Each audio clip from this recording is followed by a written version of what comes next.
Shalom saudara-saudara yang dikasihi oleh Tuhan. Kita pasti mengenal kata investasi. Saudara, ketika kita bicara investasi, maka kita memikirkan terkait dengan ekonomi. Namun hari ini, saudara, yang kita renungkan adalah di manakah saudara menginvestasikan hidup saudara.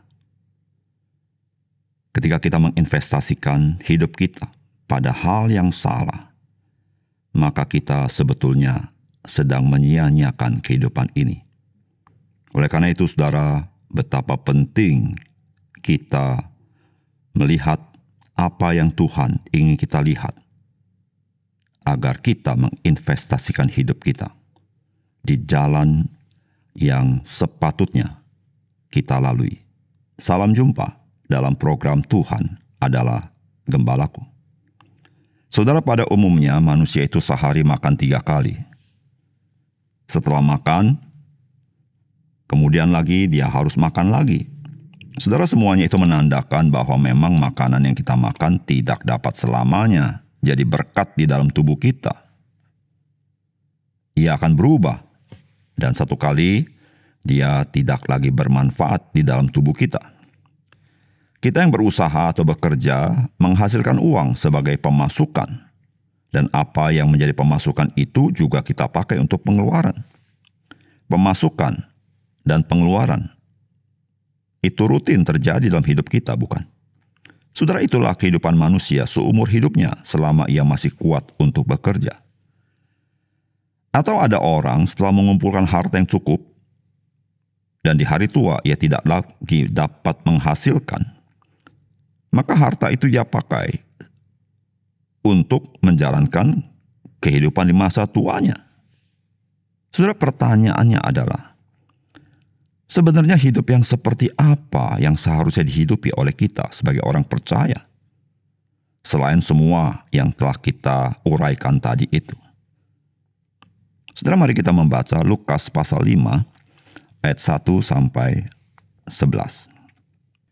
Pada suatu kali, Yesus berdiri di pantai Danau Genesaret, sedang orang banyak mengerumuni dia hendak mendengarkan firman Allah. Ia melihat 2 perahu di tepi pantai, nelayan-nelayannya telah turun dan sedang membasuh jalannya. Ia naik ke dalam salah satu perahu itu, yaitu perahu Simon, dan menyuruh dia supaya menolakkan perahunya sedikit jauh dari pantai. Lalu ia duduk dan mengajar orang banyak dari atas perahu. Setelah selesai berbicara, ia berkata kepada Simon, "Bertolaklah ke tempat yang dalam dan tebarkanlah jalamu untuk menangkap ikan." Simon menjawab, "Guru, telah sepanjang malam kami bekerja keras dan kami tidak menangkap apa-apa. Tetapi karena engkau menyuruhnya, aku akan menebarkan jala juga."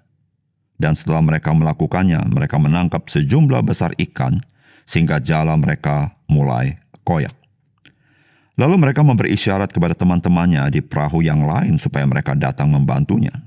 Dan mereka itu datang, lalu mereka bersama-sama mengisi kedua perahu itu dengan ikan hingga hampir tenggelam.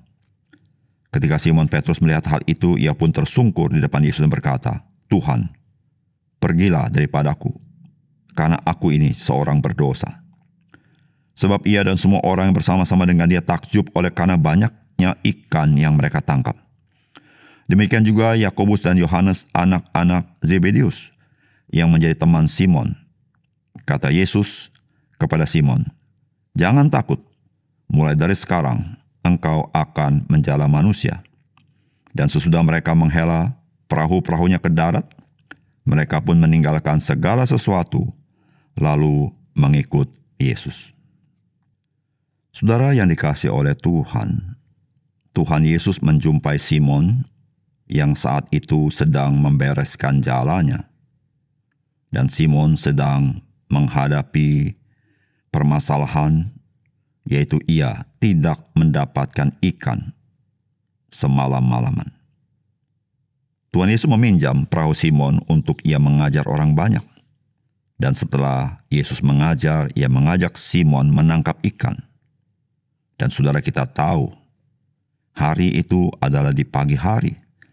Dan pagi hari bukan waktu yang tepat untuk menangkap ikan.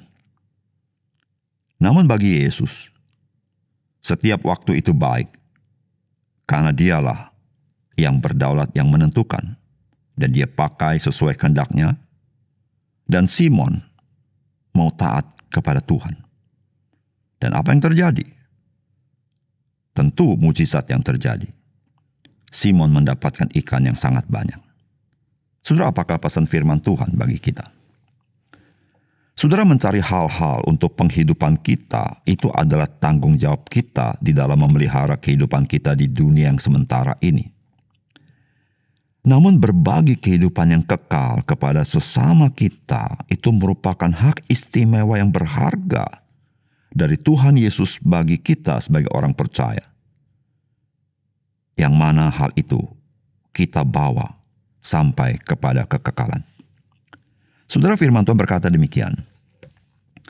Ketika Simon Petrus melihat hal itu, ia pun tersungkur di depan Yesus dan berkata, "Tuhan, pergilah daripadaku karena aku ini seorang berdosa."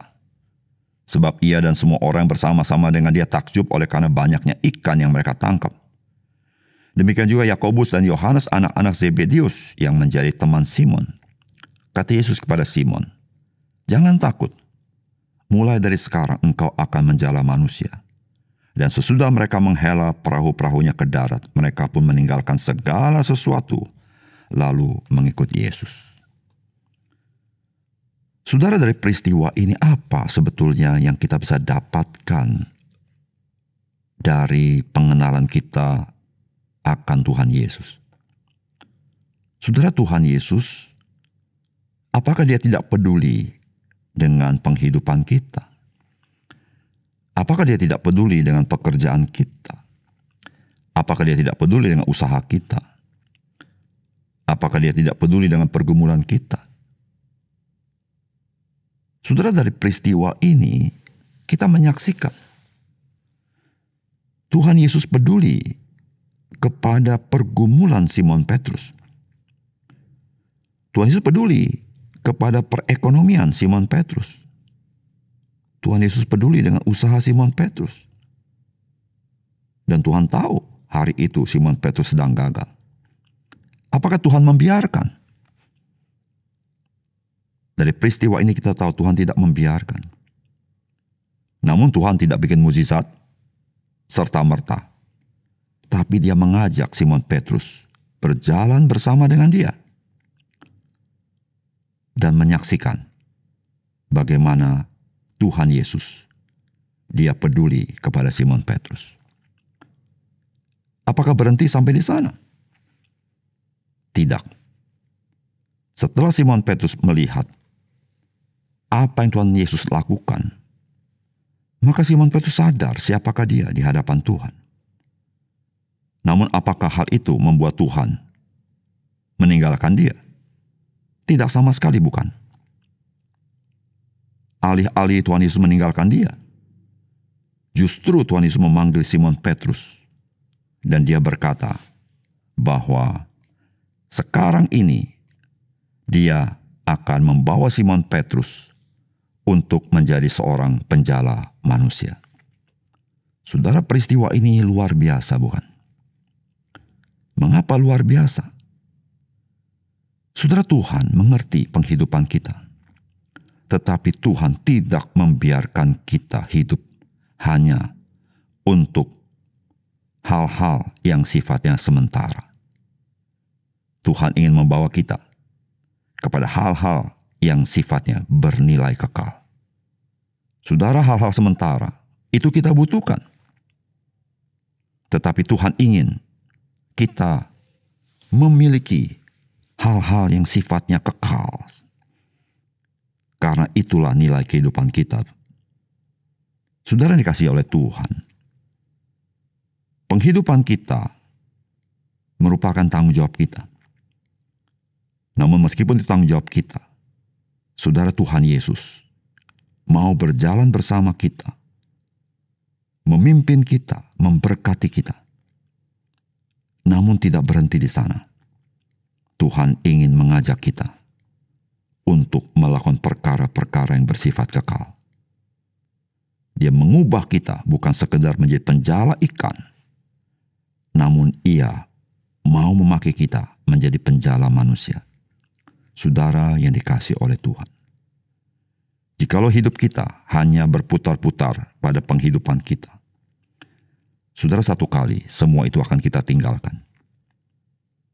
Kita tidak pernah bisa bawa, sebagaimana firman Tuhan, dengan tangan hampa kita datang ke dunia. Dengan tangan hampa kita akan pergi dari dunia ini. Yang dimaksudkan adalah hal-hal sifatnya materi yang sementara. Saudara, betapapun berharganya segala sesuatu yang kita dapatkan di dunia ini yang materi yang sementara ini, ketika kita melewati semuanya itu, semuanya menjadi tidak berharga. Saudara, hidupmu dan hidupku, di mana engkau investasikan? Saudara, menginvestasikan hidup adalah ketika kita menaruh hidup itu di dalam hidup orang lain. Yang dimaksudkan adalah membagikan hidup yang Tuhan berikan kepada kita. Hidup yang berkelimpahan itu, hidup yang kekal itu, kepada orang-orang di sekitar kita. Yaitu kita memberitakan kabar kesukaan bagi mereka. Di dalam Yesus ada hidup yang kekal. Saudara, hidup yang seperti itu, hidup yang kita bawa terus sampai kepada kekekalan. Saudara, bukankah manusia adalah makhluk yang berharga di mata Tuhan? Ketika engkau menginvestasikan hidupmu, berbagi hidup kekal dengan orang-orang di sekitarmu, engkau sedang melakukan hal yang berharga di mata Tuhan. Saudara, marilah melalui tahun ini kita selalu menginvestasikan hidup kita di dalam kehidupan orang lain dengan berbagi hidup, yaitu hidup yang kekal, hidup yang berkelimpahan yang Tuhan berikan kepada kita. Mari kita berdoa. Bapa surga, terima kasih karena firman-Mu menolong kami melihat terang yang Tuhan berikan kepada kami, sehingga kami tahu apa yang paling berharga dan sangat berharga kami lakukan di dalam dunia ini, sehingga kami tidak mensia-siakan hidup kami. Terima kasih Tuhan, dalam nama Tuhan Yesus kami berdoa. Amin.